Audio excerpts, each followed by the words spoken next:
कहानी का पूरा आनंद लेने के लिए कहानी के पिछले सभी भागों को ज़रूर देखें। उसका लिंक मैं आपको डिस्क्रिप्शन बॉक्स में दे दूंगी और साथ में कमेंट बॉक्स में पिन भी कर दूंगी, तो आप वहां से भी जाकर देख सकते हैं। जैसे जैसे वो इंसान अंदर क्लासेज की तरफ बढ़ता जा रहा था, बाहर ग्राउंड में बैठे सभी लड़के लड़कियों की नज़र उस पर उठते जा रही थी।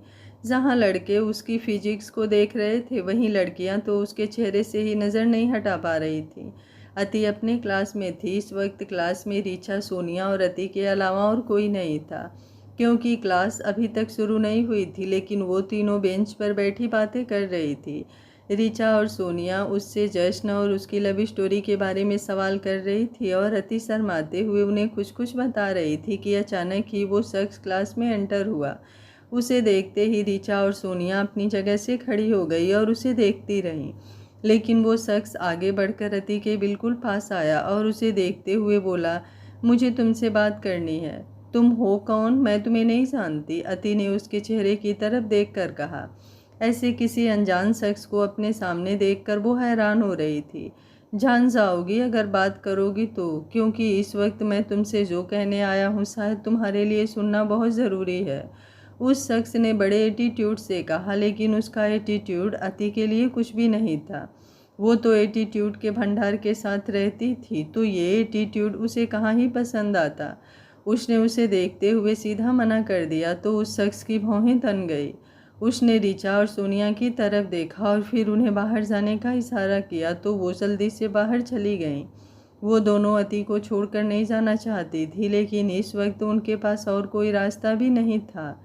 मानना पड़ेगा, जश्न सिंह शेखावत की पसंद भी उसकी टक्कर की ही है, लेकिन मैंने सुना है कि उसकी पसंद अब उसे छोड़ना चाहती है। जैसे ही उस इंसान ने कहा, अति की वो नज़रें जो उस पर से हट चुकी थी और हटकर किताबों में घुस चुकी थी, एक बार फिर से उसकी तरफ उठ गई और उसकी तरफ देखते हुए बोली, तुम हो कौन? मैं जो भी हूँ, लेकिन तुम्हारे काफ़ी काम आ सकता हूँ। उस शख्स ने अब अति के बिल्कुल करीब होकर कहा तो अति जल्दी से पीछे हट गई। उसे यूं पीछे हटते देख मौलिक मुस्कुराया और बोला, जितना सुना था कि तुम्हारे बारे में तुम मुझसे भी बढ़कर हो।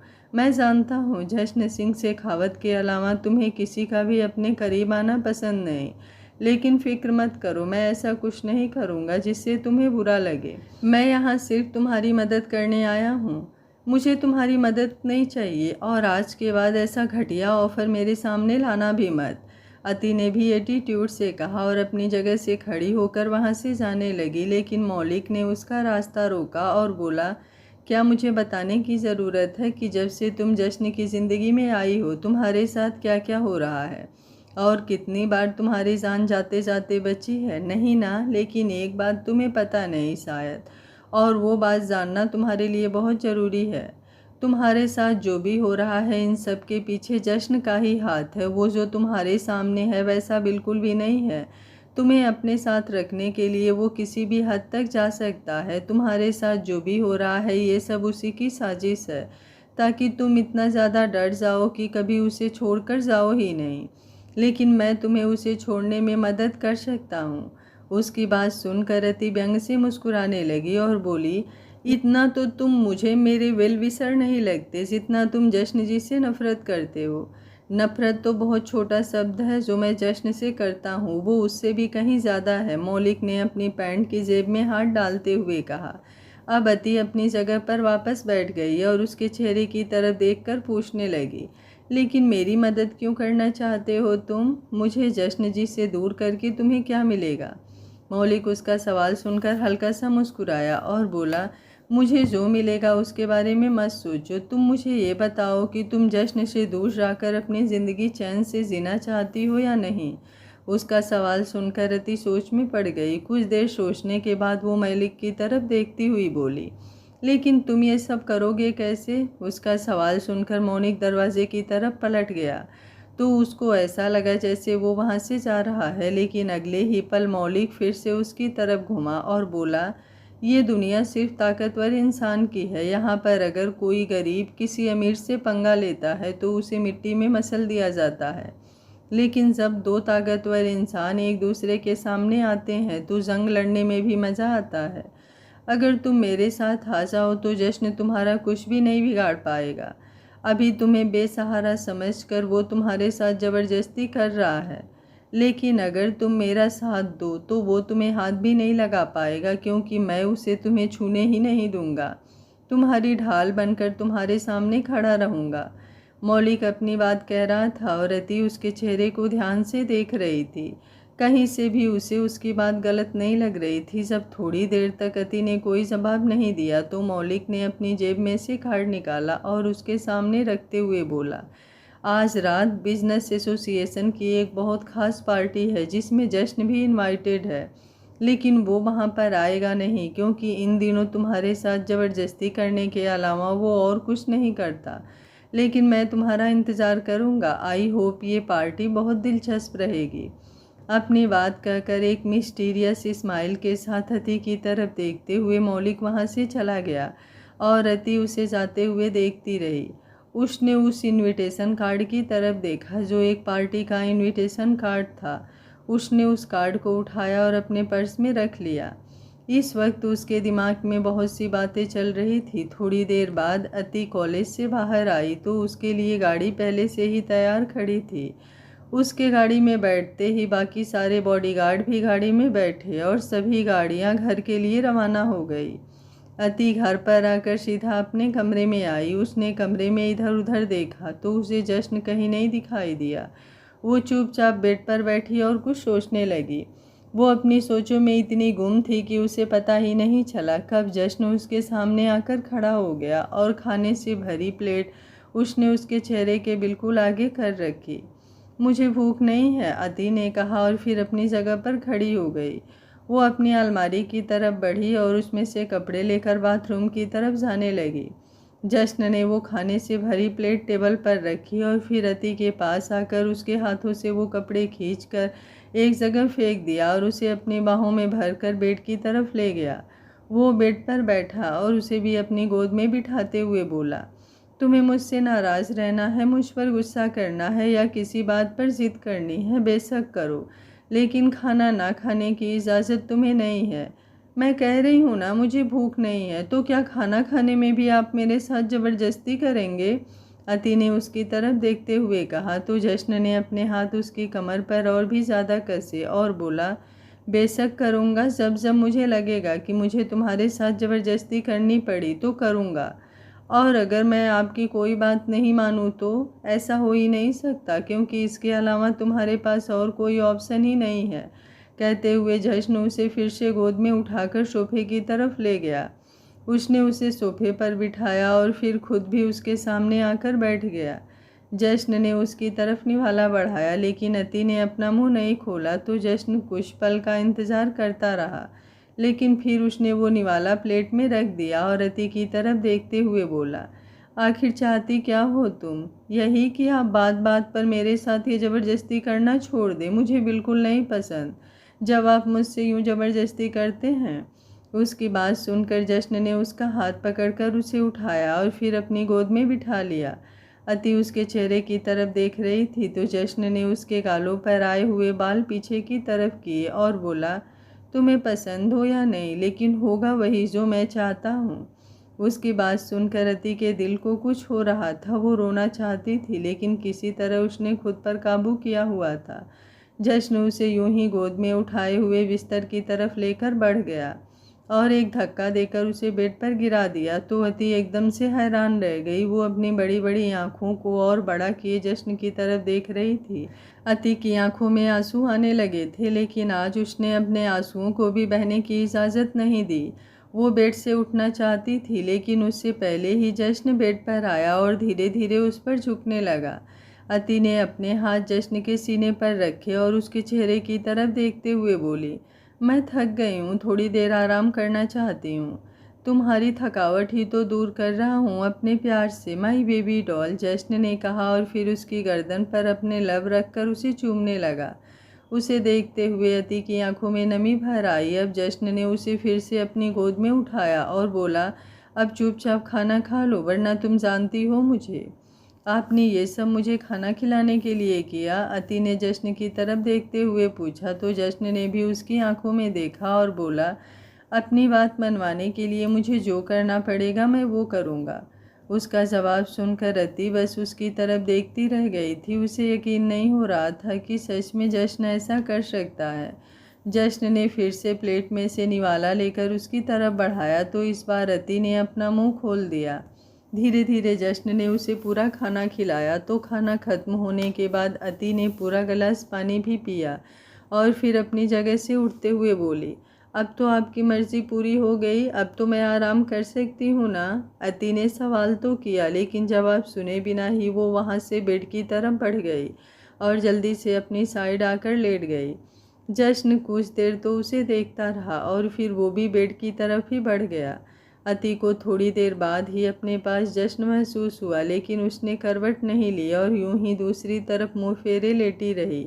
तो जश्न ने उसे पेट से खींचते हुए अपनी तरफ घुमाया और उसके चेहरे की तरफ देखते हुए बोला, क्यों बेवजह इतना परेशान हो रही हो और मुझे भी कर रही हो, अब चुपचाप अपनी जिद छोड़ दो ना। और यही बात मैं आपसे कहूँ तो आप भी अपनी जिद छोड़ दीजिए, जाने दीजिए मुझे यहाँ से। तो जाने देंगे क्या? अति ने अपनी आंखें खोलकर उसकी आंखों में देखते हुए सवाल किया तो जश्न ने बिना एक पल गंवाए उसे जवाब दिया, हरगिज़ नहीं। उसका जवाब सुनकर अति व्यंग से मुस्कुराई और बोली, जब आप अपनी ज़िद नहीं छोड़ सकते तो मुझसे भी ये उम्मीद क्यों करते हैं। अभी वो दोनों बातें कर ही रहे थे कि जश्न का फ़ोन बजा। ये फ़ोन उसके मैनेजर का था तो जश्न ने फ़ोन उठाया।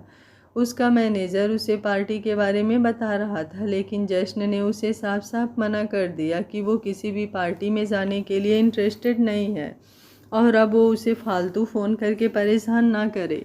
इतना कहकर उसने फ़ोन काट दिया और फिर से अति की तरफ देखने लगा। आप पार्टी में क्यों नहीं जा रहे हैं? अति ने पूछा तो जश्न अपना फ़ोन दूर फेंकते हुए बोला, क्योंकि मुझे तुम्हारे साथ वक्त बिताना है। उसका जवाब सुनकर अति को मौलिक की बात याद आने लगी। सच में जश्न पूरा दिन उसके साथ ही रहता था, ना ही ऑफिस जाता था और ना ही कहीं और। अब भी जैसे ही अति कॉलेज से घर वापस आई तो जश्न उसके पास आ गया।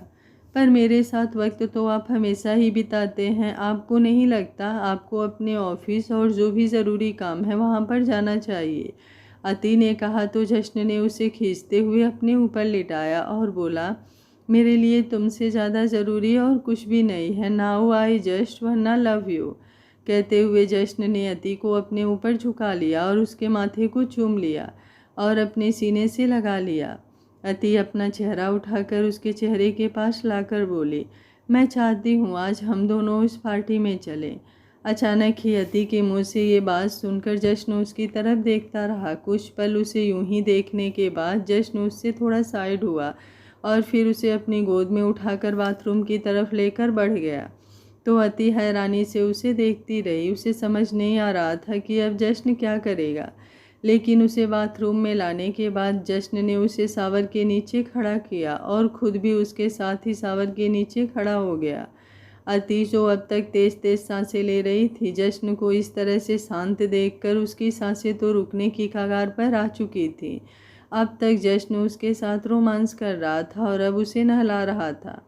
जश्न उसे गोद में उठाकर वापस ले आया। अति बस चुपचाप उसे देख रही थी। ना ही जश्न कुछ कह रहा था और ना ही अति, दोनों खामोशी से बस एक दूसरे को देख रहे थे। जश्न ने अलमारी में से अपने और अति दोनों के लिए कपड़े निकाले और फिर खुद ही अति को कपड़े पहनाकर उसे आईने के सामने ले गया। उसने अति को एक ग्रे कलर का लॉन्ग लेंथ गाउन पहनाया था जो उस पर बहुत अच्छा जच रहा था। उसने खुद ही उसके बालों को ड्रायर किया और फिर अच्छे से बालों को बना भी दिया था। इन सब में एक भी बार जश्न ने अति से कुछ नहीं कहा, लेकिन अब इससे ज़्यादा अति चुप नहीं रह सकती थी। तो उसने जश्न का हाथ पकड़ लिया और बोली, हम कहीं जा रहे हैं क्या? तुमने खुद ही तो कहा तुम पार्टी में जाना चाहती हो, तो बस वहीं जा रहे हैं।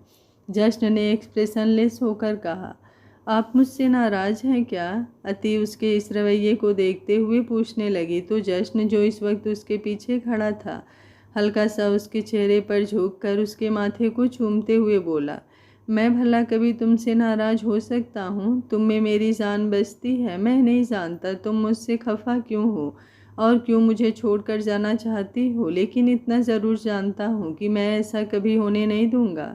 मेरी जान मुझे छोड़कर चली जाए ऐसा मेरे जीते जी तो मुमकिन नहीं। हाँ, जिस दिन मेरी सांसें रुक जाए उस दिन बेशक मुझसे दूर चली जाना। उसने ये सारी बातें अति की आंखों में देखते हुए कही तो अति की आंखों में आंसू आने को तैयार हो गए।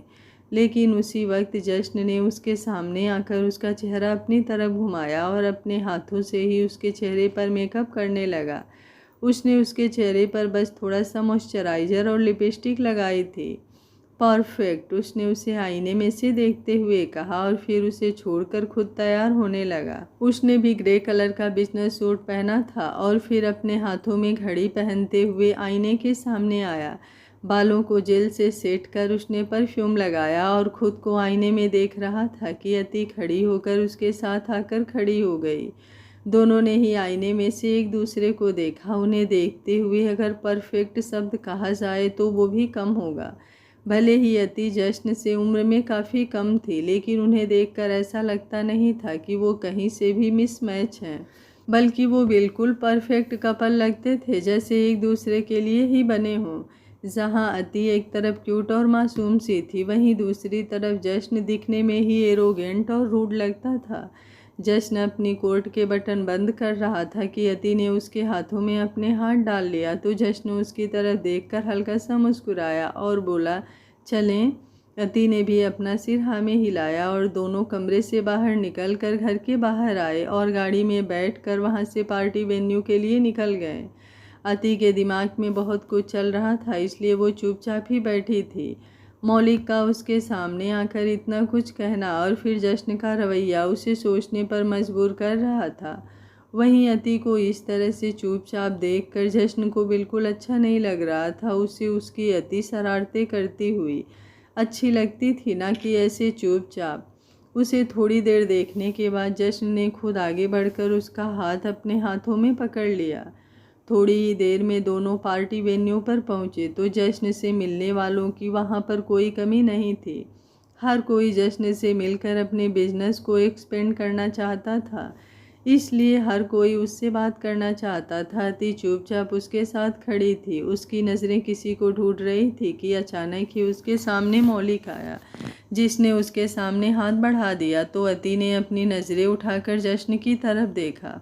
इस वक्त जश्न का चेहरा गुस्से से काँप रहा था। उसने अचानक ही उसका गिरेबान पकड़ लिया कि अचानक ही उसी वक्त अति ने उसके हाथ से अपना हाथ मिलाया। जश्न एकदम से सुन्न सा अति को देखता ही रह गया। उसके हाथ मौलिक के गिरेबान पर ढीले पड़ चुके थे। वो उससे अलग हुआ और अति को देखता रहा तो अति जबरदस्ती से मुस्कुराते हुए बोली, मैं जानती हूँ इन्हें, मेरे दोस्त हैं ये, और मुझे नहीं लगता कि आपको मेरे किसी दोस्त से प्रॉब्लम होनी चाहिए। अति ने ये सब उससे नज़रें चुराते हुए कहा था। अति ने जश्न से जो कहा उसे सुनकर मौलिक के चेहरे पर एक गुरूर भरी मुस्कुराहट तैर रही थी। वो अब जश्न को देख रहा था। जश्न को तो यकीन ही नहीं हो रहा था कि अति उसके सामने मौलिक को अपना दोस्त भी कह सकती है। मौलिक के दिल में क्या है और वो कैसा इंसान है ये जानते हुए तो जश्न उस पर उसकी नज़रें भी ना पड़ने दे, लेकिन फ़िलहाल वो कुछ भी नहीं कर पाया क्योंकि अति ने खुद उसे अपना दोस्त कह दिया था। वो बस उन्हें देखता रहा। अभी वो तीनों खड़े ही थे कि कुछ बिजनेसमैन ने आकर उन्हें घेर लिया। वो सब जश्न से बातें करना चाहते थे। जश्न को अब किसी से भी बात नहीं करनी थी। उसका मन तो मौलिक को लात घूंसों से मारने का कर रहा था, लेकिन किसी तरह उसने खुद पर काबू किया और उन बिजनेसमैन से बातें करने में लगा रहा। उसी वक्त वहाँ स्टेज पर खड़े मिस्टर दत्त ने सबको पार्टी में आने के लिए शुक्रिया अदा कहा और फिर उन सबको बताया कि अब कैसे उनकी कंपनी मौलिक राव चौधरी के साथ मर्ज होने जा रही है। मौलिक भी एक नज़र जश्न को देखकर और फिर अति पर अपनी नज़र डालते हुए स्टेज की तरफ बढ़ गया। उसने वहां जाकर सबको पार्टी में आने के लिए शुक्रिया अदा कहा और फिर स्पेशली अति को भी थैंक्स बोला तो सबकी नज़रें अति पर ठहर गई। उसका अति सिंह शेखावत कहना ही वहां खड़े लोगों को ये बताने के लिए काफ़ी था कि अति जश्न सिंह शेखावत की पत्नी है। और जैसे ही बाकी सब लोगों के सामने मौलिक ने अति को अपना बहुत अच्छा दोस्त बताया तो उन सब में अति और मौलिक के बारे में बातें होनी शुरू हो गई। अति इन सब से असहज हो रही थी। उसकी नज़रें बार बार जश्न की तरफ ठहर रही थी जो इस वक्त बिल्कुल एक्सप्रेशनलेस था। उसने बिल्कुल नहीं सोचा था कि मौलिक ऐसा कुछ कर देगा। बाकी सारी अनाउंसमेंट और सबको थैंक्स बोलने के बाद मौलिक ने डांस की अनाउंसमेंट की तो सभी कपल स्टेज की तरफ बढ़ गए और उन्हीं सबके बीच मौलिक ने अति को भी इनवाइट कर लिया। पहले से ही सबकी नज़रें अति पर थी तो जश्न इस सिचुएशन को और ज़्यादा ऑकवर्ड नहीं बनाना चाहता था, इसलिए वो खुद ही अति का हाथ पकड़कर उसे स्टेज की तरफ ले गया और उसी के साथ म्यूजिक भी शुरू हुआ। मौलिक ने पहले ही होस्ट को सब कुछ समझा दिया था, इसलिए अब जो भी होने वाला था सब उसके हिसाब से ही होने वाला था। सभी कपल्स अपने पार्टनर्स के साथ डांस करने लगे। अति और जश्न एक जगह पर खड़े थे। अति का वहाँ पर डांस करने का बिल्कुल मन नहीं था, लेकिन जश्न ने उसका हाथ पकड़ रखा था। इस वक्त तो उसके दिमाग में बहुत कुछ चल रहा था। अचानक से ही एक लड़की जश्न के आगे आकर खड़ी हो गई और डांस के लिए अपना हाथ उसके आगे बढ़ा दिया तो अति की आंखें बड़ी हो गई, क्योंकि वो उस लड़की को पहचानती थी। वहीं जब जश्न ने अति के एक्सप्रेशंस देखे तो उसके होठों पर एक व्यंग भरी मुस्कुराहट ठहर गई। उसने बिना एक पल गंवाए अपने सामने खड़ी चैतन्या का हाथ थाम लिया। जब जश्न ने चैतन्य के हाथों पर अपना हाथ रखा तो चैतन्या मुस्कुराई और बोली, मुझे तो लगा था तुम मुझसे बात भी नहीं करोगे। उस दिन तुम जिस तरह से मुझसे नाराज़ हुए थे उसके लिए मैं तुम्हें सॉरी बोलना चाहती थी। आई नो तुम्हारी बीबी थोड़ी गुस्सैल है, पर तुम्हें उसके गुस्से के अलावा अपने ऊपर भी थोड़ा ध्यान देना चाहिए। उसने अपने बालों को एक तरफ करते हुए कहा और इस वक्त उसकी आवाज़ में एक सेडेक्टिव टोन थी जिसने अति को गुस्सा दिलाना शुरू कर दिया था। चैतन्या वही लड़की थी जिस पर उसने शाही पनीर का कटोरा उड़ेल दिया था जब उसकी याददाश्त चली गई थी, लेकिन अब उसका हाथ जश्न के हाथों में देखकर उसका मन कर रहा था कि उसे पूरे शाही पनीर के पतीले में ही डुबो दे। तुम भी छोटी छोटी बातों पर नाराज़ हो जाती हो चिक्की। खैर ये वक्त बातें करने का नहीं, एंजॉय करने का है, तो लेट्स डांस। जश्न ने चैतन्या को देखते हुए कहा तो अति की नज़र जश्न की तरफ हो गई। वो हैरानी से उन दोनों को देख रही थी कि जश्न चैतन्या का हाथ पकड़कर आगे की तरफ बढ़ गया और उसी वक्त मौलिक अति के सामने आया और उसे देखते हुए बोला, will you dance with me? तो गुस्से से कांपती हुई अति ने भी अपना हाथ मौलिक के हाथ पर रख दिया। स्टेज पर वजह तुम हो गाना चल रहा था और चैतन्या जश्न का हाथ पकड़कर उसके बिल्कुल करीब होकर डांस कर रही थी। अति का ध्यान पूरी तरह से उन दोनों पर था। वो अभी उन दोनों के पास जाकर जश्न को अपनी तरफ खींचना चाहती थी, लेकिन जश्न उसकी तरफ देख भी नहीं रहा था। ये बात उसे और भी ज़्यादा चिढ़ाई जा रही थी और इसी चक्कर में उसने मौलिक के साथ डांस करना शुरू कर दिया। मौलिक ने उसकी कमर पर हाथ रखा तो जश्न के जबड़े कसने लगे, लेकिन उसने अपने चेहरे पर कोई भी भाव नहीं आने दिए। दोनों की ही नज़र एक दूसरे पर थी, लेकिन दोनों ही इस वक्त इस तरह दिखा रहे थे जैसे उन्हें एक दूसरे के किसी और के साथ डांस करने से कोई फ़र्क नहीं पड़ रहा है। मौलिक ने डांस करते हुए ही होस्ट की तरफ इशारा किया तो उसने डांस को गेम में बदल दिया और जल्द ही सभी कपल्स के सामने एक पेपर लाकर रख दिया, जिससे अब सभी कपल्स को उस पेपर पर खड़े होकर डांस करना था। अति और जश्न दोनों ही किसी और के साथ एक दूसरे को महसूस कर बेचैन हो रहे थे, लेकिन अभी तक दोनों ही खामोशी से सब कुछ बर्दाश्त कर रहे थे और इंतज़ार कर रहे थे एक दूसरे के अपनी तरफ कदम बढ़ाने का। अब सभी कपल एक एक कर अपने आगे रखे पेपर पर आकर डांस करने लगे, जिससे जश्न चैतन्या के और अति मौलिक के और भी ज़्यादा करीब हो गई। उसके थोड़ी देर बाद ही होस्ट ने उस पेपर को फोल्ड करने के लिए कह दिया तो जश्न की बर्दाश्त करने की सीमा अब टूटने लगी। अति को मौलिक के साथ देखना और फिर उस पर से इतना ज़्यादा करीब देखना वो कैसे बर्दाश्त कर सकता था, लेकिन वो आगे बढ़ता उससे पहले ही चैतन्या ने उसे अपने पास खींच लिया और तभी होस्ट ने सभी कपल्स को एक दूसरे को लिप किस करने की अनाउंसमेंट कर दी। उस अनाउंसमेंट को सुनकर सभी कपल शूटिंग करने लगे। चैतन्या और मौलिक के चेहरे पर एक शैतानी मुस्कुराहट तैरने लगी। दोनों ने एक दूसरे की तरफ देखकर इविल स्माइल पास की। जश्न और अति भी एक दूसरे की तरफ देख रहे थे, लेकिन इस वक्त उन दोनों के चेहरे पर ही एक दूसरे से नाराज़गी दिखाई दे रही थी। उन दोनों को एहसास भी नहीं हुआ कब चैतन्या जश्न के और मौलिक अति के चेहरे की तरफ बढ़ गया। दोनों ने ही गुस्से से दूसरे की तरफ देखते हुए अपनी आंखें बंद कर ली तो मौलिक, अति के और चैतन्या जश्न के लबों के बिल्कुल करीब हो गई और उसके लबों को छूने ही वाली थी कि अचानक ही जश्न ने अति का हाथ पकड़कर उसे घुमाते हुए अपनी तरफ खींचा और उसके लबों को चूम लिया। अति की आंखें बंद थी, लेकिन जैसे ही उसने जश्न को महसूस किया, उसे एक पल के लिए अपनी आंखें खोली तो जश्न का गुस्से से कांपता हुआ चेहरा उसके सामने था। अति ने भी अपनी आंखें बंद कर ली और जश्न को महसूस करने लगी। उसके चेहरे पर एक प्यारी सी स्माइल थी, जैसे उसे पता था कि क्या होने वाला था। दोनों के हाथ एक दूसरे के चेहरे को थामे हुए थे। मौलिक और चैतन्या दोनों ही उनकी तरफ गुस्से से देख रहे थे, लेकिन जश्न और अति एक दूसरे के साथ बिजी थे। अब सबकी नज़रें उन दोनों पर आ चुकी थी, क्योंकि इस वक्त दोनों ही एक दूसरे में इतना ज़्यादा खो चुके थे कि उन्हें आसपास का कोई होश ही नहीं था। जश्न का चेहरा बिल्कुल एक्सप्रेशनलेस था। वो बस एक टक जश्न की आंखों में देख रही थी, लेकिन जश्न का चेहरा अभी भी गुस्से से कांप रहा था। ये सोच कर कि अति को उसके अलावा और कोई छुएगा, उसकी जान निकलने को हो रही थी। उसने अभी भी अति का चेहरा अपने हाथों में थामा हुआ था और अब वो उसके चेहरे पर अपनी पकड़ और कसते हुए उसे अपने करीब लाया और फिर उसकी आंखों में देखकर कांपते हुए बोला, तुम सिर्फ मेरी हो। अगर किसी और ने तुम्हें छूने की कोशिश भी की तो मैं उसे जान से मार दूंगा, फिर वो चाहे तुम्हारा दोस्त हो या मेरा दुश्मन। कहते कहते ही उसने गुस्से से मौलिक की तरफ देखा और फिर एक झटके से अति को छोड़कर वहां से चला गया। अति भी जल्दी से उसके पीछे की तरफ भागी, लेकिन जश्न गुस्से से ड्रिंक काउंटर की तरफ बढ़ चुका था। अति उसके पीछे पीछे आ ही रही थी कि अचानक से किसी ने उसका हाथ पकड़ा और अपनी तरफ घुमा लिया तो अति ने देखा कि मौलिक ने उसका हाथ पकड़कर खड़ा है और गुस्से से उसे देख रहा था। मैंने तुम्हें समझाया था ना कि जश्न तुम्हारे लिए बिल्कुल भी ठीक नहीं है, तुम्हें उससे दूर रहना चाहिए, लेकिन तुमने तो सबके सामने उसे किस करना शुरू कर दिया।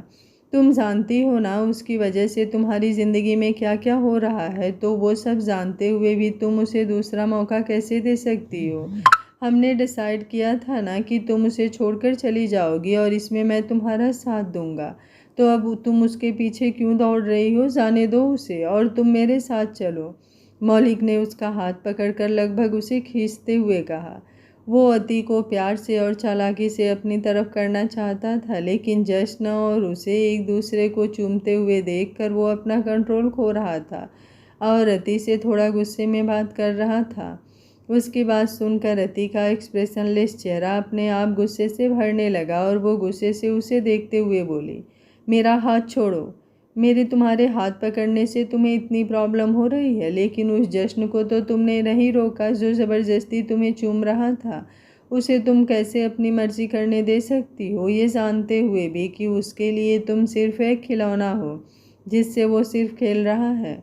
मौलिक अभी अपनी बात कह ही रहा था कि अति ने गुस्से से कांपते हुए उसके मुंह पर अपने दूसरे हाथ से एक जोरदार तमाचा जड़ दिया तो मौलिक की आंखें बड़ी हो गई और वो और भी ज़्यादा गुस्से से अति की तरफ देखने लगा। बकवास बंद करो अपनी। अब अगर एक शब्द भी तुमने मेरे जश्न जी के खिलाफ कहा तो यहीं खड़े खड़े मैं तुम्हारी जान ले लूँगी। अति ने कांपते हुए कहा तो मौलिक उसकी तरफ देखता ही रह गया। उसे इस तरह देख मौलिक की पकड़ उस पर ढीली पड़ चुकी थी तो अति ने एक झटके से उससे अपना हाथ छुड़वाया और बोली, तुम जानते हो, तुम जैसे घटिया लोगों की वजह से मैं पहले भी अपने जश्न जी पर विश्वास ना करने की गलती कर चुकी हूँ, लेकिन अब मैं ये गलती दोबारा नहीं करूँगी। क्या समझाना चाहते हो तुम मुझे? यही कि जश्न जी मेरे साथ ज़बरदस्ती करते हैं, मुझे अपनी कैद में रखते हैं। तो सुनो, वो मुझे अपनी कैद में नहीं रखते, बल्कि वो तो मुझे किसी गुलाब के फूल की तरह संभाल कर रखते हैं ताकि तुम्हारे जैसे कांटे मुझे गलती से भी छू ना सके। मौलिक उसकी बात सुनकर हैरानी से उसे देखता रहा और उससे भी ज़्यादा हैरानी हो रही थी जश्न को, जो पहले तो अति को छोड़कर चला गया था, लेकिन फिर जल्दी से ही उसकी तरफ वापस आने लगा, क्योंकि वो अपनी बेबी डॉल को ऐसे घटिया लोगों के बीच बिल्कुल नहीं छोड़ सकता था। जब वो आया था तो मौलिक अति से कह रहा था कि जश्न के लिए वो सिर्फ एक खिलौना है और वो सिर्फ उसके साथ खेल रहा है, और ये बात सुनकर उसका चेहरा और भी ज़्यादा गुस्से से भरने लगा था। उसके लिए ये सब सुनना बर्दाश्त से बाहर होता जा रहा था, लेकिन वो जवाब देता उससे पहले ही उसकी बेबी डॉल ने मौलिक का मुंह अपने तमाचे से लाल कर दिया था। मौलिक, जो अब तक चुप था, अब उसने अति का हाथ दोबारा पकड़ा और गुस्से से उसे अपनी तरफ खींचते हुए बोला, तुम्हारी हिम्मत भी कैसे हुई मुझे थप्पड़ मारने की? तो अति ने भी फिर से दूसरे हाथ से उसके चेहरे पर एक और तमाचा रसीद कर दिया और बोली, तुम्हारी हिम्मत कैसे हुई मेरे जश्न जी के प्यार पर उंगली उठाने की? खुदा का शुक्र मनाना कि तुम पर सिर्फ मैंने अपना हाथ उठाया है, वरना जो खता तुमने की है उसके बाद तो मैं तुम्हारा मुंह तोड़ देती। अच्छा, इतना प्यार करती हो अपने जश्न जी से? तो बताओ मुझे, क्या सच में वो तुम्हें अपनी कैद में नहीं रखता, तुम्हारे साथ ज़बरदस्ती नहीं करता? अरे इंसान तो छोड़ो, वो तो तुम्हें जानवरों से भी बदतर हालत में रखता है। मौलिक ने उसे भड़काने की कोशिश करते हुए कहा। तो अति उसकी बातें सुनकर हंसने लगी और उसे हंसते हुए देखकर जश्न और मौलिक दोनों ही हैरान रह गए। तुम जानते हो, इस वक्त मुझे तुम में सिर्फ एक पागल नज़र आ रहा है, जिसके लिए कोई मायने नहीं रखता कि सामने वाला उसकी बात सुन भी रहा है या नहीं, उस पर उसकी बातों का कोई असर हो भी रहा है या नहीं। बस वो पागलों की तरह बोले जा रहा है और खुद पर गुमान किए जा रहा है कि सामने वाला उसकी बातों में आ रहा है। लेकिन मिस्टर मौलिक राय चौधरी, ऐसा तो बिल्कुल नहीं है। तुम तो क्या, अगर मेरे सामने भगवान भी आकर भी ये कह देना कि मेरे जश्न जी मुझसे कभी खतरा हो सकता है मुझे, तो मैं उनकी बात पर भी यकीन नहीं करूँगी। अरे मेरी जो सांसें चल रही है वो भी मेरे जश्न जी की ही देन है, वरना मेरे प्राण तो कब के निकल गए होते। तुम्हें पता है, मुझे भी यही लगने लगा था कि जब तक मैं जश्न जी के साथ हूँ तब तक हम दोनों में से कोई खुश नहीं रह सकता, क्योंकि शायद हमारा प्यार मुकम्मल होने के लिए नहीं बना। लेकिन जब मैंने तुम्हारी बातें सुनी तो मुझे एहसास हुआ कि तुम जैसे घटिया लोग तो होते ही लोगों के प्यार से भरे आशियाने को तोड़ने के लिए हैं। ऐसे में उन्हें बचाना तो हमारी अपनी जिम्मेदारी है। मैं तुम्हारी बात मानकर अपने जश्न जी पर उंगली उठाकर उन्हें गुनाहगार कैसे साबित कर दूं, जब मेरे जिस्म का हर एक हिस्सा उनकी आराधना करता है? वैसे तुम भी अपनी जगह गलत नहीं हो, क्योंकि तुम्हारी सोच ही ऐसी है। तुम्हें ये तो दिखाई दे दिया कि जश्न जी मुझे अपनी कैद में रखते हैं, लेकिन मेरे लिए वो कोई कैद नहीं, प्यार से लिपटी उनकी बाहें हैं जिनमें मैं बिल्कुल महफूज रहती हूँ। वो मुझे अपने साए में रखते हैं, लेकिन उनका मकसद मुझे दुनिया से छुपाना नहीं, तुम जैसे घटिया लोगों से बचाना है, जो शायद अपनी नफ़रत से सिर्फ दूसरों की ज़िंदगी में जहर घोलना जानते हैं। और हाँ, जब तुम जैसे चोर नीयत के लोग आवारा सड़कों पर घूमते हैं ना, तो हर कोई अपनी ज़िंदगी के हीरे को खुद से ही ज़्यादा संभाल कर रखता है, और मैं मेरे जश्न जी की ज़िंदगी का वही हीरा हूँ जो वो अपनी जान से भी ज़्यादा संभाल कर रखते हैं। उसकी बातें सुनकर मौलिक आग बबूला हो रहा था, उसका चेहरा गुस्से से तप रहा था। अति ने अब तक उससे अपना हाथ भी छुड़वा लिया था, तो अब वो फिर से अति की तरफ बढ़ते हुए बोला, अच्छा, अब इतना ही विश्वास है अपने जश्न जी पर, तो अब तक मेरी बातें क्यों सुनती रही? क्यों मुझे उसी वक्त जवाब नहीं दे दिया? अति उसे अपनी तरफ आते देखी पीछे की तरफ खिसक गई थी, तो मौलिक भी अपनी जगह पर खड़ा रह गया। अति उसे देखते हुए बोली, क्योंकि मैं जानना चाहती थी कि ऐसा भी क्या है जो तुम मेरे जश्न जी से इतनी नफरत करते हो। लेकिन कुछ ही पलों में ये पता लग गया कि तुम तो हो ही नफरत के लायक। जो लोग दूसरों की हंसती खेलती ज़िंदगी में जहर घोलना चाहें, उनसे सिर्फ नफरत ही की जा सकती है। लेकिन मैं मेरे जश्न जी को भी देखना चाहती थी कि उनके लिए उनकी दुश्मनी बढ़कर है या उनका प्यार। और यकीन मानो, आज जैसा सुकून मुझे पहले कभी नहीं मिला। मेरे जश्न जी जो अपने दुश्मनों को देखते ही ख़त्म कर दे, आज उन्होंने मुझे उनके साथ देखकर भी अपने हाथ पीछे खींच लिए। तुम्हें तुम्हारे गिरेबान से पकड़कर वो धरती में समा देते, लेकिन जब मैंने तुमसे हाथ मिलाया तो उनके हाथ अपने आप नीचे हो गए। इससे ज़्यादा सबूत क्या चाहिए कि जितना मैं मेरे जश्न जी से प्यार करती हूँ, उससे कहीं ज़्यादा बढ़कर मेरे जश्न जी मुझ पर जान छिड़कते हैं। अति के चेहरे पर छाया हुआ नूर देखकर मौलिक आग की तरह जलने लगा था, क्योंकि ये नूर उसके जश्न के प्यार का था। वहीं अति के जवाब में जश्न के जलते हुए दिल को जो ठंडक पहुंचाई थी, वो उसकी आंखों से पता चल रहा था, क्योंकि उसकी आंखों में वो ठंडक नमी बनकर बह रही थी। वो अपनी बेबी डॉल को जाकर सीने से लगा लेना चाहता था, लेकिन अभी वो पीछे ही खड़ा रहा और अपनी बेबी डॉल की बातें सुनता रहा।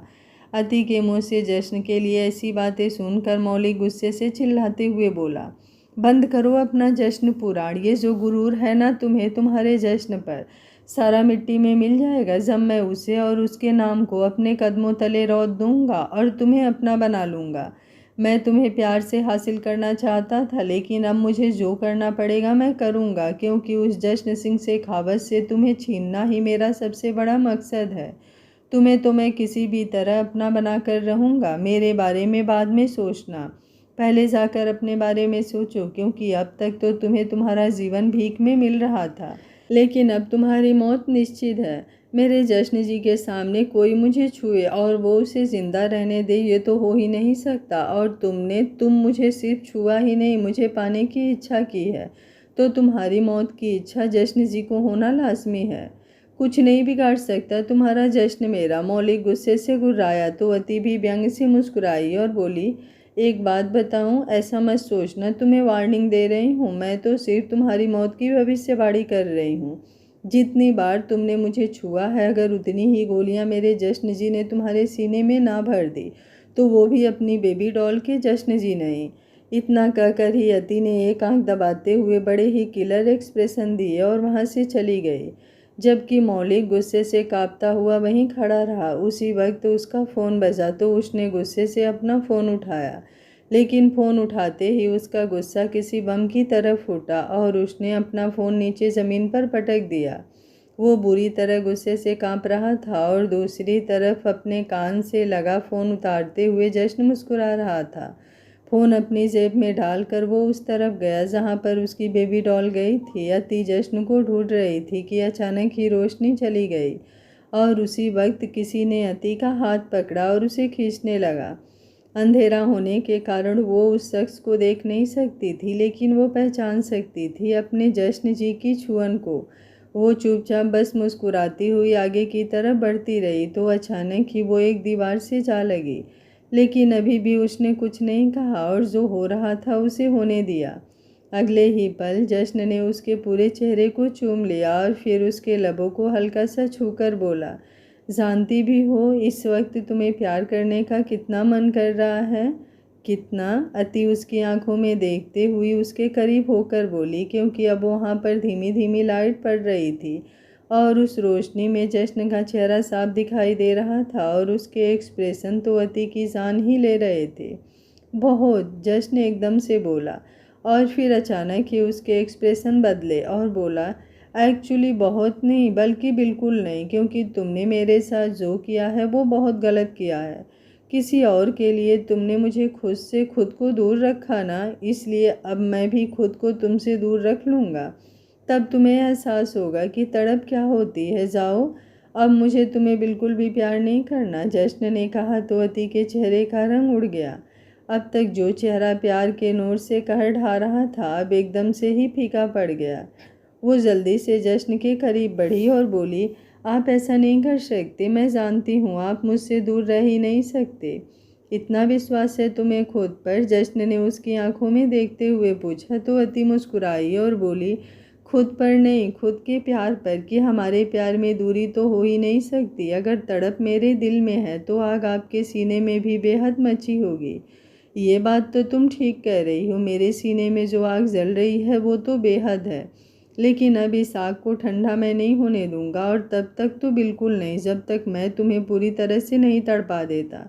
जश्न ने भी उसकी आंखों में देखते हुए कहा और फिर उसका हाथ पकड़कर उसे बाहर की तरफ ले आया। अति मुस्कुराते हुए उसके पीछे पीछे चल रही थी, लेकिन उसके दिमाग में यही चल रहा था कि जश्न जी, आप एक बार घर तो चलिए। आप खुद मुझसे दूर रहते रहते मेरे करीब ना आ गए तो कहिएगा। लेकिन दूसरी तरफ जश्न भी अपने इरादे पक्के कर चुका था। अब कौन जीतेगा कौन हारेगा ये तो वक्त ही बताने वाला था, लेकिन यहाँ लड़ाई सिर्फ प्यार की थी, तो हारने वाला भी हार कर जीतने वाला ही था। जश्न ने अति का हाथ पकड़कर उसे गाड़ी में बिठाया और फिर उस पार्टी वेन्यू से लेकर निकल गया। वो उससे बात तो कर रहा था, लेकिन उसकी बातों में से वो रोमांस गायब था जो वो हमेशा अति के साथ किया करता था, और साथ में छेड़खानियाँ भी। अति उसे छेड़ रही थी और उसके साथ शरारतें कर रही थी, लेकिन उसकी शरारतों का जश्न कोई जवाब नहीं दे रहा था। अति ने गाड़ी में उसका हाथ पकड़ने की कोशिश की, लेकिन जश्न ने अपने हाथ उसके हाथों से छुड़वा लिया और दोनों हाथ स्टीयरिंग पर रख दिए। तो अति ने घूर कर उसकी तरफ देखा और फिर अपनी सीट पर दोनों पैर रखकर बैठ गई। तो जश्न ने हैरानी से उसे देखा और बोला, बैठने का ये कौन सा तरीका हुआ? उसका सवाल सुनकर अति मुस्कुराते हुए बोली, अभी आपने मेरा तरीका देखा ही कहाँ है, तरीका तो अब आप देखेंगे। इतना कहकर वो अपनी जगह से उठी और देखते ही देखते जश्न की गोद में आकर बैठ गई। अचानक से उसके यूं गोद में आ जाने से जश्न का स्टीयरिंग पर कंट्रोल नहीं रहा और उनकी गाड़ी लड़खड़ाते हुए चलने लगी और फिर एक झटके से बंद हो गई। देखा, आपकी गाड़ी भी यही चाहती है कि हम घर बाद में जाएं और पहले यहीं पर रोमांस करें, इसलिए तो चलते चलते बंद हो गई। अति ने मुस्कुरा कर कहा। तो जश्न ने गुस्से से उसे देखा तो अति ने बच्चों की तरह क्यूट सा मुंह बनाया और बोली, ये गुस्सा करने का ड्रामा बंद कीजिए। मैं भी जानती हूँ और आप भी जानते हैं कि आप मुझ पर गुस्सा तो कर ही नहीं सकते, और इस छोटी सी बात पर तो बिल्कुल भी नहीं। अभी तो गाड़ी बंद ही हुई है, अगर मैं गाड़ी को आग भी लगा दूँ तो भी आप मुझसे नाराज़ तो नहीं हो सकते। बस तुम्हारी इसी क्यूटनेस पर तो मेरा दिल हार जाता है। ये बात जश्न ने अपने मुंह से नहीं कही, बस मन में ही बोलकर रह गया, क्योंकि अगर वो अति से ये बात कहता तो वो उसके मज़े कैसे लेता। उसे अति को पूरी तरह से परेशान करना था। आखिर जितना वो तड़पा है उसका बदला भी तो लेना था उसे, पर यह बदला प्यार भरा होने वाला था। अति उसकी तरफ देखकर मुस्कुराए जा रही थी तो वो अति की तरफ देखते हुए बोला, अब अगर तुम यहाँ से साइड हट जाओ तो मैं जाकर चेक कर लूँ कि गाड़ी में क्या प्रॉब्लम है। वैसे मैंने सुना है ये इलाका जंगल का है और यहाँ पर जंगली जानवर भी रहते हैं। मुझे जंगली जानवरों का क्या डर जब जंगल का राजा मेरे पास है। अति ने अपनी एक ही बात में उसे चित कर दिया था, लेकिन वो जंगल का राजा अपनी रात गाड़ी में नहीं बिता सकता, उसे घर जाना है। और अगर इस शेरनी का हुक्म हो तो क्या मैं गाड़ी जाकर चेक कर लूँ? उसने दोबारा कहा। तो इस बार अति उससे साइड हटने लगी, लेकिन जैसे ही वो उसके ऊपर से हटने लगी उसकी चीख निकल गई, क्योंकि उसका पैर फंस चुका था। उसकी चीख निकलते ही जो उसके चेहरे पर दर्द उतरा वो साथ ही जश्न के चेहरे पर भी दर्द उतर आया। उसने जल्दी से उसके पैर की तरफ देखा तो अब उसके चेहरे पर दर्द की जगह गुस्सा तैरने लगा, क्योंकि अति ने उसके साथ मजाक किया था। ना जाने क्यों कोई मुझे दर्द में तड़पते हुए देखना चाहता है, लेकिन मुझे दर्द में देखकर उसे मुझसे भी ज़्यादा दर्द होता है। अति ने मंद मंद मुस्कुराकर उसके चेहरे की तरफ देखकर कहा और अपनी बाहें उसकी गर्दन पर लपेट दी। तो जश्न ने उसके हाथ अपनी गर्दन से हटाए और बोला, मेरे प्यार का बहुत फ़ायदा उठाने लगी हो तुम। अभी कहाँ उठाया, अभी तो इस प्यार का फ़ायदा उठाना बाकी है। अब तक तो आपकी मर्जी चलती आई थी, लेकिन अब मैं आपसे अपनी हर बात मनवाऊंगी। अच्छा, इतना कॉन्फिडेंस? आपकी सोच से भी ज़्यादा, अति ने मुस्कुरा कर कहा और फिर चुपचाप उसकी गोद से हट गई और मुस्कुराते हुए उसे देखने लगी। तो जश्न भी गाड़ी से बाहर निकला और जाकर गाड़ी चेक करने लगा। इंजन में कुछ प्रॉब्लम आने की वजह से गाड़ी बंद हो चुकी थी। उसने अपना फ़ोन अपनी पॉकेट में से निकाला तो देखा उसका फ़ोन भी बंद हो चुका था, इसलिए उसने अति का फ़ोन मांगा। तो अति ने अपने दोनों हाथ उसके आगे हिलाकर उसे बताया कि वो तो अपना फ़ोन लेकर ही नहीं आई। जश्न ने अपने सिर पर हाथ दे मारा और अपनी नज़रें सड़क की तरफ घुमाने लगा। वो इलाका शहर से थोड़ा बाहर की तरफ का था, तो वहाँ पर गाड़ियाँ कम ही आ जा रही थी। उसने अति को गाड़ी में बैठे रहने के लिए कहा और फिर थोड़ी आगे की तरफ आया, लेकिन वहाँ पर भी दूर दूर तक उसे कोई दिखाई नहीं दे रहा था। वो वापस गाड़ी में आया तो एक बार फिर से उसका चेहरा गुस्से से भर गया, क्योंकि अति गाड़ी से बाहर आकर बोनट से लगकर खड़ी थी। मैंने कहा था ना तुम गाड़ी से बाहर नहीं आओगी, जश्न ने जल्दी से उसके पास आकर कहा और उसका हाथ पकड़कर उसे गाड़ी में बिठाने लगा। लेकिन अति ने उससे अपना हाथ छुड़वाया और बोली, मुझे गाड़ी में नहीं बैठना, मुझे आपके साथ वक्त बिताना है। अच्छा, तो यूँ सड़क पर वक्त बिताना चाहोगी अब तुम? जश्न ने व्यंग से पूछा। नहीं, सड़क पर तो नहीं, लेकिन हम कहीं आसपास तो जा सकते हैं ना। हो सकता है कोई मिल जाए तो आप उससे हेल्प भी ले सकते हैं। अति ने कहा तो जश्न सोच में पड़ गया। पूरी रात गाड़ी में बैठने से तो अच्छा था कि वो किसी की हेल्प ले ले। उसने अति की तरफ सवालिया नज़रों से देखा और बोला, लेकिन तुम पैदल चल लोगी? हाँ चलूँगी, और जहाँ थक जाऊँ तो वहाँ आप अपनी गोद में उठा लेना। वैसे भी मुझे गोद में उठाना आपका सबसे पसंदीदा काम है, उसने कहा और आगे बढ़ गई। लेकिन अभी उसने एक कदम आगे बढ़ाया ही था कि जश्न ने उसे अपनी गोद में उठा लिया और बोला, तो पसंदीदा काम करने में देरी कैसी? लेकिन आप तो मुझसे नाराज़ हैं ना, मुझे अपनी गोद में क्यों उठा लिया? अति ने पूछा तो जश्न हल्का सा मुस्कुराया और बोला, तुमसे किसने कहा कि मैं तुमसे नाराज़ हूँ? बात सिर्फ तुम्हें तड़पाने की हुई थी और मैं तुम्हें अपने प्यार के लिए तड़पाना चाहता हूँ, तो तुम्हें गोद में उठाकर तुम्हें तड़पाने से अच्छा ऑप्शन और कहाँ मिलेगा? कहते हुए ही उसकी गर्दन पर हल्के से अपने लब चलाए तो अति उसकी गोद में ही सिमटने लगी। जश्न ने उसकी तरफ देखते हुए अपनी आंख दबाई और उसे लेकर आगे की तरफ बढ़ने लगा। अति को गोद में उठाकर जश्न रास्ते पर आगे बढ़ रहा था। अब वो लोग शहर के बिल्कुल पास पहुंच चुके थे कि अचानक ही एक फ़ोन वाइब्रेट होने लगा। तो अति के चेहरे की हवाइयाँ उड़ गई, क्योंकि उसका फ़ोन उसके पॉकेट में था। लेकिन उसने जश्न से झूठ बोला था, क्योंकि वो इतना अच्छा मौका गंवाना नहीं चाहती थी। वो ज़्यादा से ज़्यादा वक्त जश्न के साथ बिताना चाहती थी, और ऐसे बीच रोड में रात का समय जश्न का साथ और उनकी मोहब्बत से भरे पल उसे फिर कहाँ मिलते। वाइब्रेशन महसूस कर जश्न ने अति की तरफ घूर कर देखा तो वो हड़बड़ाते हुए बोली, मुझे सच में नहीं पता था, मेरा फ़ोन पॉकेट में है। अगर मुझे पता होता तो मैं आपको बता देती, कसम से मुझे कुछ भी नहीं पता था इस बारे में, उसने दोबारा से कहा तो जश्न हल्का सा मुस्कुराया और फिर बोला, गलती तो तुमने की है और अब तुम्हें इस गलती की सज़ा भी मिलेगी। सच में मुझे सज़ा देंगे आप? पति ने मासूमियत से पूछा। अगर तुम गलती करोगी तो सज़ा तो तुम्हें मिलेगी ही। जश्न के कहने पर अति ने मुँह बनाया तो जश्न ने उसे अपनी गोद से उतार दिया और आगे बोला, अब मैं तुम्हें गोद में नहीं उठाऊंगा, तुम्हें खुद पैदल चलना होगा।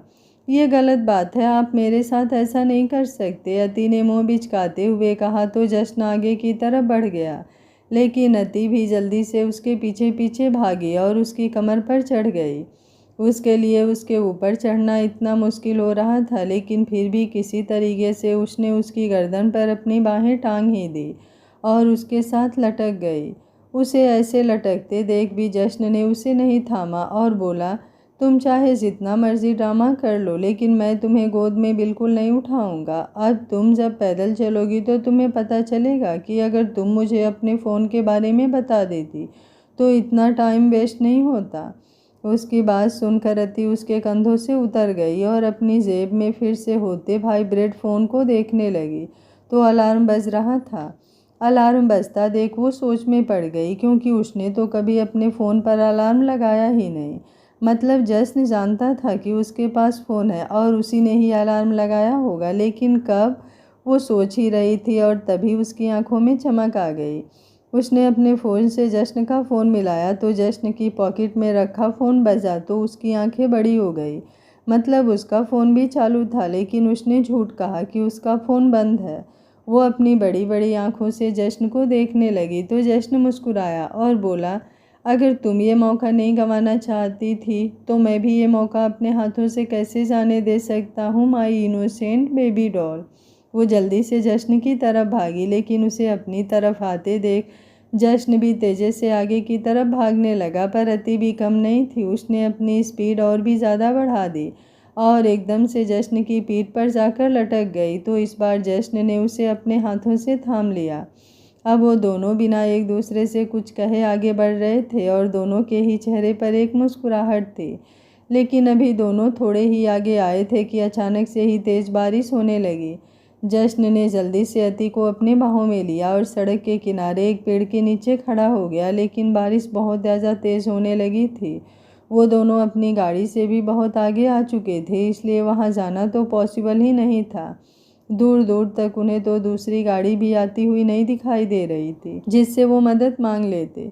अति जश्न की तरफ देख रही थी, उसकी नज़र उसके चेहरे पर थी जो बारिश की बूंदों से चमक रहा था। उसके वो थोड़े लंबे बाल जो माथे पर झूल रहे थे, बारिश के पानी से भीग कर वो और भी ज़्यादा आकर्षित लग रहे थे। पहले तो काफ़ी देर तक अति उसे यूं ही देखती रही और फिर उसने उसका हाथ पकड़कर उसने अपनी तरफ घुमाया और उसके चेहरे पर अपनी नज़र टिका दी। तो उसकी नज़रों में शरारत देखकर जश्न जल्दी से दूसरी तरफ घूम गया। तो अति ने अपना मुंह बिगाड़ा और उसे फिर से खींचते हुए अपनी तरफ घुमाया और फिर से उसके चेहरे की तरफ बड़ी ही इंटेंस नज़रों से देखने लगी। जश्न उसकी इंटेंसिटी समझ रहा था, लेकिन फिलहाल वो ऐसा कर नहीं सकता था और ना ही अति को करने दे सकता था। इसलिए वो वापस से दूसरी तरफ घूम गया। तो इस बार अति खुद उसके सामने आई और उसे गुस्से से देखते हुए बोली, आपको पता है ना मुझे क्या चाहिए? पता तो बहुत कुछ है मुझे, लेकिन अभी तुम्हें कुछ नहीं मिलेगा। अभी तो एक दिन भी नहीं बीता और अभी से तुम मेरी हसरत करने लगी और मुझे तुमने पूरे 5 दिन तड़पाया था। जश्न ने कहा तो अति उसे घूर कर देखने लगी। तभी जश्न का ध्यान सामने थोड़ी ही दूर पर बने घर पर गया। तो उसने उसका हाथ पकड़ा और बोला, अभी तो बहुत वक्त है मेरी जान, मचलने दो इस दिल को। आपका ये वक्त पागल कर देगा मुझे, अति ने उसकी तरफ देखते हुए कहा। तो जश्न उसे यूं ही लेकर आगे बढ़ गया और बोला, तुम्हारे पागलपन का इलाज मैं अपने पागलपन से बेहद अच्छे से करूँगा। दोनों बारिश में भीगते हुए उस घर की तरफ आए और दरवाज़ा खटखटाने लगे। वो घर ज़्यादा बड़ा नहीं था। थोड़ी ही देर बाद एक औरत ने दरवाज़ा खोला। तो जश्न और अति की हालत देखकर हैरानी से उन्हें देखने लगी। तो जश्न ने उसे बताया कि वो दोनों बारिश में भीग गए हैं और उनकी गाड़ी भी खराब है। क्या कुछ देर के लिए उनके घर पर रुक सकते हैं? जश्न ने अति का हाथ अपने हाथों में पकड़ा हुआ था और अति ने भी उसके हाथ पर अपनी उंगलियां कस रखी थी। तो वो औरत उन्हें देखते हुए मुस्कुराई और बोली, लगता है पति पत्नी हो और एक दूसरे से बेहद प्यार भी करते हो। हाँ, लेकिन इन्हें मेरा प्यार नहीं दिखता, अति जल्दी से बड़बड़ाई। तो जश्न ने उसे घूर कर देखा। उस औरत ने उन्हें अंदर आने के लिए कहा तो दोनों अंदर आ गए। अंदर एक कमरा था और छोटा सा बरामदा, जिसके साथ ही रसोई थी। बारिश में उन दोनों के कपड़े भीग चुके थे। वो औरत अपने पति के साथ वहां पर रहती थी और देखने में कम उम्र की ही लग रही थी। उसने अति को अपने कपड़े दिए और जश्न की भी अपने पति के कपड़े दिए, लेकिन जश्न ने मना कर दिया। उस औरत ने अति को एक स्काई ब्लू रंग की साड़ी दी थी, जो उस पर बेहद प्यारी लग रही थी। उसे देखकर ही जश्न की आंखों में उसके लिए प्यार उतरने लगा था और ये बात अति ने भी महसूस की। तो एक शरारती मुस्कुराहट उसके चेहरे पर तैरने लगी और वो मन ही मन बोली, अब कैसे कंट्रोल करे वो खुद को जश्न बाबू, अब तो आप लुट गए। उस आदमी ने अपनी पत्नी को जश्न और अति के लिए भी खाना लगाने के लिए कहा, क्योंकि वो लोग भी खाना खाना ही शुरू करने वाले थे। तो उस औरत ने उन दोनों के लिए भी खाना लगाया और चारों छोटे से डाइनिंग टेबल पर बैठकर खाना खाने लगे। अभी सब लोगों ने खाना शुरू ही किया था कि अति के फ़ोन पर मैसेज बजा, जिसे पढ़कर अति की आंखें हैरानी से फैल गई। कहानी 1 या 2 पार्ट और आने वाली है, उसके बाद ख़त्म हो जाएगी। आप लोग कहानी के साथ अपना प्यार बनाए रखिए और कमेंट बॉक्स में अपनी राय देना बिल्कुल मत भूलिएगा कि कहानी आप लोगों को कैसी लग रही है। उम्मीद करती हूँ कहानी आप सभी को पसंद आ रही होगी। वीडियो पसंद आ रहा है तो लाइक शेयर एंड चैनल को सब्सक्राइब कर लीजिएगा। Thank you for watching. मिलते हैं कहानी के अगले भाग में।